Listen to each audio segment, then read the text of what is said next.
Hello dear students, this is Priyanka and welcome back to YouTube channel Padhai Giri.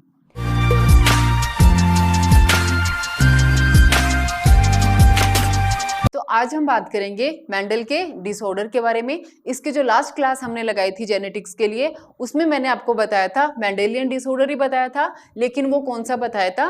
Sex linked. जो हमारे पास कौन सी थी? दो डिजीज थी, एक तो थी हीमोफीलिया और दूसरी थी कलर ब्लाइंडनेस। आज हम उसी के आगे बात करेंगे मेंडेलियन डिसऑर्डर की, जिसमें हम देखेंगे ऑटोसोमल डिसऑर्डर को। सो चलिए स्टार्ट करते हैं।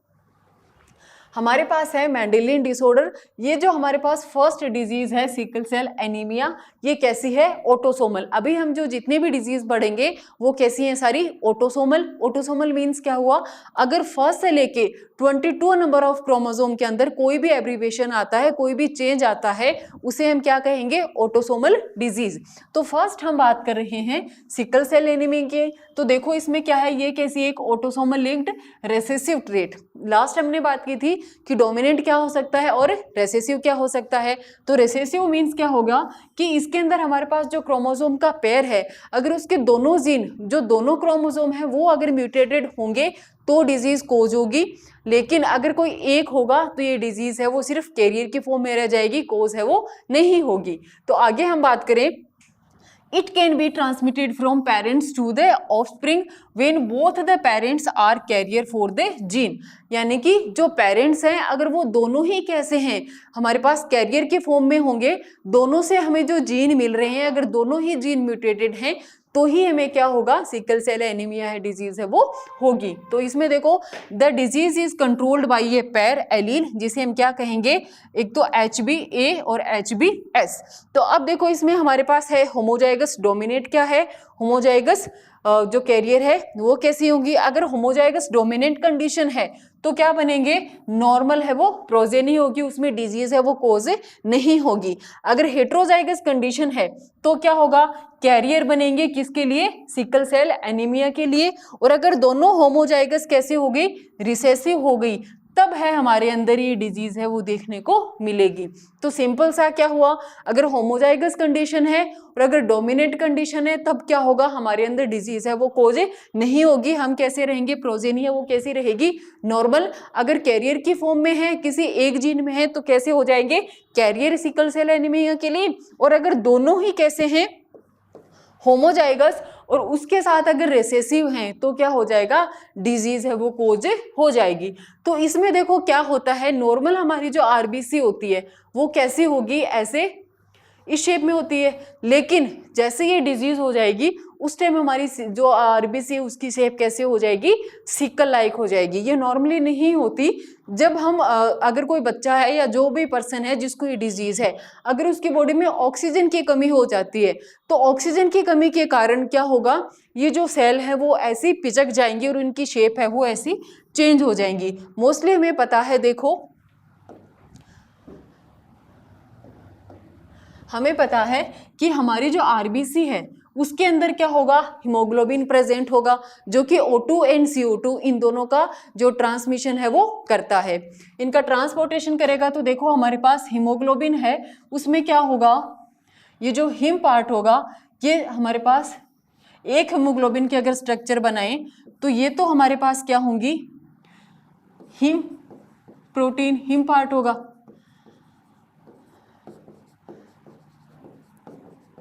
और यहाँ पे हमारे पास क्या होंगी? ऐसे ग्लोबिन की चेन होंगी। और ये चेन किसकी बनी होगी? अमाइनो एसिड्स की, प्रोटीन की चेन होंगी। तो सिकल सेल एनीमिया के अंदर क्या होता है कि ये जो चेन होती है, हमारे पास दो चेन है, इन दो को तो ऊपर वाली को कहेंगे अल्फा चेन और इन नीचे वाली को हम कहेंगे बीटा चेन। तो इसमें क्या होगा सिकल सेल एनीमिया के अंदर कि जो नॉर्मल हमारी जो ऐसी जो अमीनो एसिड की चेन चल रही है, उसमें अलग अलग हमारे पास ऐसे अमाइनो एसिड हैं, तो उसमें क्या होगा? जो 6 नंबर का हमारे पास जो अमाइनो एसिड होगा, जो जीन होगा, वहां पे चेंज आ जाएगा और वहां पे जो नॉर्मल हमारे पास एमिनो एसिड बनना चाहिए था वो नहीं बन पाता। देखो हम आगे डायग्राम से देखें, इसमें देखो इसमें क्या है कि इस डिजीज में नॉर्मली क्या होगा, क्या बनना चाहिए, ग्लूटामिक एसिड बनना चाहिए, जो किसके साथ में है वो चेंज हो जाएगा, उसकी जगह क्या बन जाएगा, वेलिन बन जाएगा। और कौन सी चेन में, बीटा ग्लोबिन चेन में। अभी हमने बात की थी ना, जैसे हमने ऐसे बनाए थे दो, तो हमारे पास ऊपर थी, इन्हें तो हमने अल्फा ग्लोबिन बोला था, और जो नीचे वाली थी इन्हें हमने बोला था बीटा ग्लोबिन। तो जो बीटा ग्लोबिन चेन है उसका जो हीमोग्लोबिन है उसमें क्या बनना चाहिए था, नॉर्मली ग्लूटामिक एसिड, लेकिन क्या बन गया, वेलिन। तो क्या होगा, this is due to single base substitution at the 6 codon. हमारे पास जो 6 कोडोन है उस पे नॉर्मल क्या बनता है, GAG, लेकिन इस डिजीज में क्या हो जाएगा, GAG की जगह क्या बन जाएगा, GUG। तो इतना सा चेंज हुआ, लेकिन देखो एमिनो एसिड है वो कंप्लीटली चेंज हो गया। तो क्या होगा, इसकी वजह से क्या हो जाएगा, जो हमारी आरबीसी थी कैसी थी, बाइकोन के शेप में, अब वो कैसे हो जाएगी, सिक्कल लाइक स्ट्रक्चर है उसमें चेंज हो जाएगी। ये हमारे पास क्या थी, नॉर्मल हीमोग्लोबिन की चेन थी जिसमें GAG था। अब यहाँ पे क्या आ गया, GUG। तो यहाँ पे जो ग्लूटामिक एसिड बन रहा था वो देखो किस में चेंज हो गया, वेलिन में। आगे हम देखें, वो है हमारे पास हीमोग्लोबिन की ये जो नॉर्मल चेन है पेप्टाइड, इसमें देखो 6 नंबर पे क्या बन रहा है, ग्लूटामिक एसिड। और जैसे ही इसमें डिजीज होगी तो क्या हो जाएगा, 6 नंबर के ऊपर क्या आ जाएगा, वेलिन।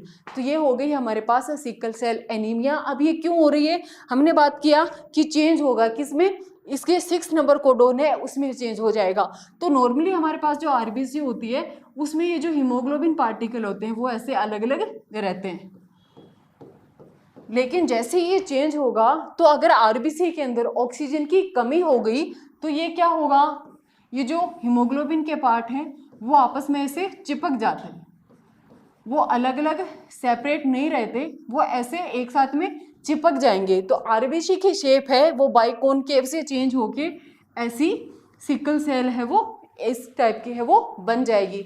इसकी वजह से क्या हो सकता है, जो ह्यूमन है, जो पर्सन है, उसकी डेथ भी हो सकती है। क्यों हो सकती है कि देखो आरबीसी की जब ये शेप होती है तो वो आगे से आगे है वो फ्लो होता रहता है, हमारी जो ब्लड सेल है उनमें आगे से आगे है वो ट्रांसमिट हो सकता है।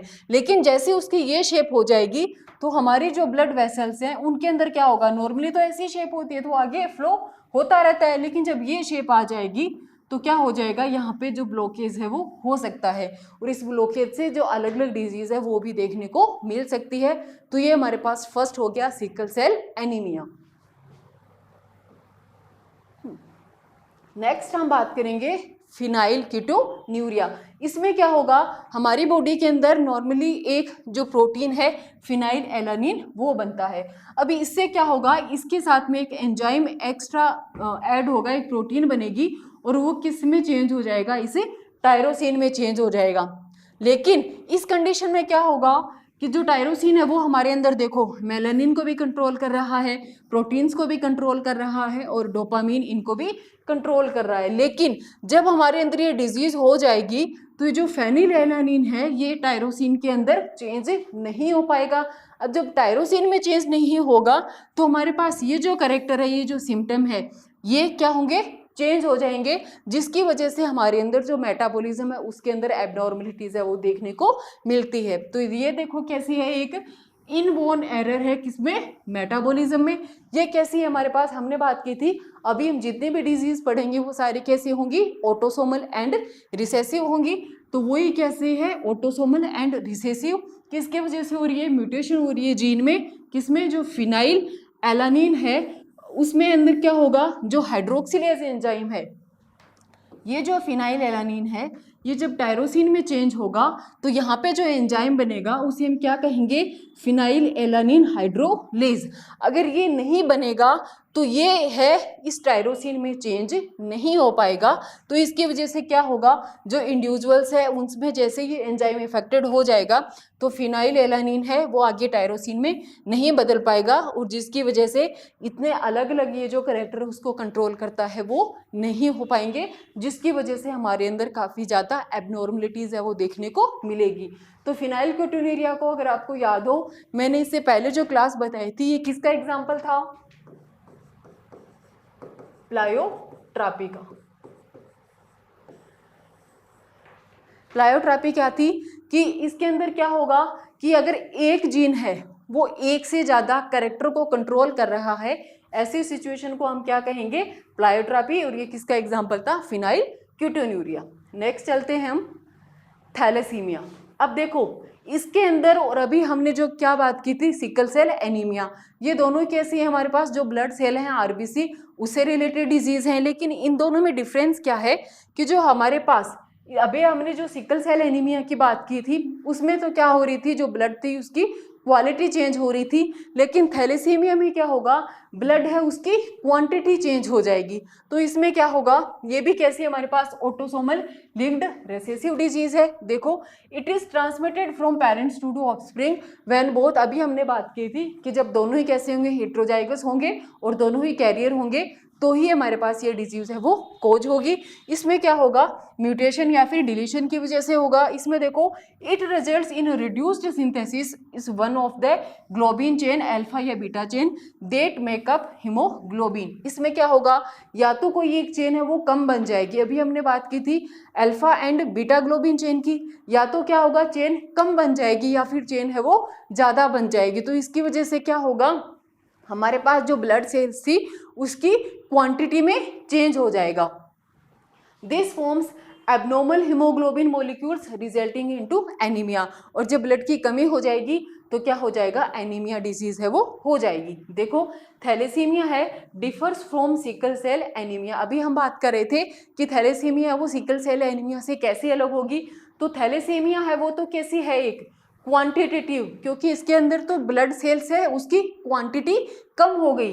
और जो हमारे पास क्या था, सिकल सेल एनीमिया, वो कैसी थी, क्वालिटेटिव प्रॉब्लम। उसमें क्या रही थी, जो ब्लड सेल है उसकी क्वालिटी चेंज हो गई थी, जो ब्लड सेल थी उसकी शेप चेंज हो गई थी। तो ये हमारे पास सबसे इंपॉर्टेंट है कि थैलेसीमिया एंड जो सिकल सेल एनीमिया है उनमें डिफरेंस क्या है, एक क्वालिटी से रिलेटेड है ब्लड के और दूसरा क्वांटिटी से रिलेटेड है। नेक्स्ट हम देखें थैलेसीमिया है, ये दो टाइप की हो सकती है, एक तो हो सकती है अल्फा और दूसरी हो सकती है बीटा। अगर अल्फा ग्लोबिन चेन के अंदर अफेक्टेड होगी तो अल्फा थैलेसीमिया, और अगर बीटा चेन में प्रॉब्लम होगी तो बीटा थैलेसीमिया। इसे जो कंट्रोल करेगा वो कौन सा होगा, हीमोग्लोबिन A1 और हीमोग्लोबिन H2, जो कौन से नंबर क्रोमोसोम पे प्रेजेंट होगा, क्रोमोसोम नंबर 16। ये हमें लर्न होना चाहिए।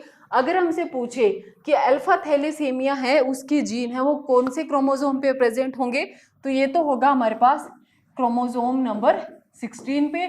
और ये देखो किस में प्रेजेंट होगा, क्रोमोसोम नंबर 11 पे। तो ये हमारे पास सबसे बड़ा चेंज है कि इसमें क्या होगा, अगर अल्फा पूछा जाता है हमसे अल्फा थैलेसीमिया तो उसमें क्या होगा, 16 नंबर क्रोमोसोम में प्रॉब्लम आएगी। और अगर बीटा थैलेसीमिया पूछा जाता है तो उसमें क्या होगा, उसमें 11 नंबर क्रोमोसोम है उसमें प्रॉब्लम आएगी। नेक्स्ट हम देखें, अब हम बात करेंगे क्रोमोसोमल डिसऑर्डर की। क्रोमोसोमल डिसऑर्डर में क्या होगा कि जो कंप्लीट क्रोमोसोम है उसके नंबर के अंदर अगर कोई चेंज आ जाता है, उसमें अगर एब्रीविएशन हो जाएगा तो उसे हम क्या कह देंगे, क्रोमोसोमल डिसऑर्डर। अभी इससे पहले हमने जो बात की थी वो हमने बात की थी जीन डिसऑर्डर में, मीन्स कि अगर पर्टिकुलर जीन के एक पार्ट में अगर प्रॉब्लम आ रही है तो उसे हमने नाम दिया था मेंडेलियन डिसऑर्डर, और वो हमारी जो डिजीज है कंप्लीट हो चुकी। क्रोमोसोमल में देखो फर्स्ट है हमारे पास डाउन सिंड्रोम, ये हम पहले भी देख चुके थे, जो म्यूटेशन में हमने देखा था उस टाइम हम इनके बारे में बात कर चुके हैं। अब थोड़ा डिटेल में देखते हैं कि इसमें क्या होगा कि इसमें एक एक्स्ट्रा एडिशनल कॉपी आ जाएगी, किसमें, जो 21st नंबर क्रोमोसोम है। तो 21st नंबर क्रोमोसोम हुआ तो ये डिसऑर्डर है वो कैसा होगा हमारे पास, ऑटोसोमल, क्योंकि ये सेक्स रिलेटेड नहीं है। 23 नंबर पेयर पे अगर कोई हमारे अंदर प्रॉब्लम क्रिएट होती तो क्या होता, वो हमारे पास सेक्स लिंक्ड डिसऑर्डर हो जाता। एक ऐसी है ऑटोसोमल, इसमें जो 21st नंबर क्रोमोसोम है उसमें क्या हो रही है, ट्राइसोमी हो रही है। ट्राइसोमी मीन्स क्या होगा, नॉर्मली हमारे पास जो क्रोमोसोम है अगर उसमें एक एक्स्ट्रा क्रोमोसोम आ जाता है, 46 की जगह क्या हो गया, यहाँ पे देखो 47 क्रोमोसोम हो गए। तो 45 तो कैसे है हमारे पास ऑटोसोमल, और एक नॉर्मल है हमारे पास कौन सा, सेक्स क्रोमोसोम।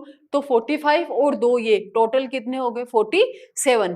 अब तो इसकी वजह से जो डिजीज होगी, जो डिसऑर्डर होगा, उसे हम क्या कहेंगे, डाउन सिंड्रोम, या फिर क्या कह सकते हैं इसे, मंगोलिज्म। अब इसमें हमें क्या क्या फीचर देखने को मिलेंगे। फर्स्ट देखो, short saturated with small round head, यानी कि इनका हेड है मोस्टली हमें कैसा, बड़ा और गोल देखने को मिलेगा। Furrowed tongue and partially open mouth, कि ऑलमोस्ट इनका, इन बच्चों का मुंह क्या होगा, ऐसे खुला हुआ दिखेगा और जो जीभ है वो बाहर की तरफ निकली हुई दिखेगी। Palm is broad with characteristic palm crease, इनकी जो हथेली होगी, जो पाम होगी, हमारी नॉर्मल हथेली में क्या होती है कि अगर ये हमारी हथेली है, हम देखिए पाम है, तो इसमें हमारे पास यहाँ भी क्या होगी, जो लाइन्स हैं क्रीज है यहाँ भी होगी, लेकिन इनमें क्या होगा, एक ऐसी सिंगल स्ट्रेट लाइन होगी जिसे हम क्या कहेंगे, पाम क्रीज। इसके अलावा retarded physical and psychomotor and mental development, means कि फिजिकली और जो मेंटली हैं वो थोड़े कैसे होंगे, रिटार्डेड होंगे, उनमें प्रॉब्लम देखने को मिलेगी।